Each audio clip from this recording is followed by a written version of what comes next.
आज आपण इथे रवा, बेसन आणि दही यापासून होणारा झटपट ढोकळा तयार करून घेणार आहोत। यासाठी सर्वप्रथम एका बाउलमध्ये रवा, बेसन आणि दही टाकून त्यामध्ये थोडंसं पाणी टाकून घ्यायचं आहे। नंतर त्यात आपल्याला हळद, मीठ आणि 1 चमचा तेल टाकून हे मिश्रण व्यवस्थितपणे फेटून घ्यायचं आहे।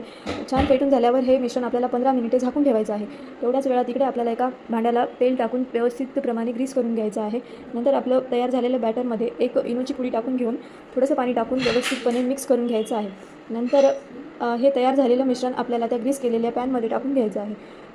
नंतर त्यावर मी थोडीशी लाल मिरची टाकणार आहे, स्प्रेड करणार आहे। तुम्ही तुमच्या आवडीनुसार टाकू शकता किंवा हे टाकले नाही तरी चालेल।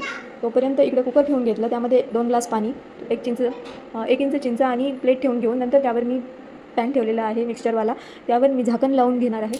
तर 15 मिनिटात आपला ढोकळा तयार होईल। तोपर्यंत आपण तडका तयार करून घेऊ। तडक्यासाठी तडका पॅनमध्ये 2 चमचे तेल, जिरं, मोहरी, 1 मिरची, 4-5 कढीपत्त्याची पाने टाकून घेतलेली आहे। ढोकळा तयार आहे। त्यासाठी आपल्याला थोडीशी कोथिंबीर टाकून घेऊन ढोकळा कट करून त्यावर आपण तडका टाकून घेऊन गरमागरम सर्व करा।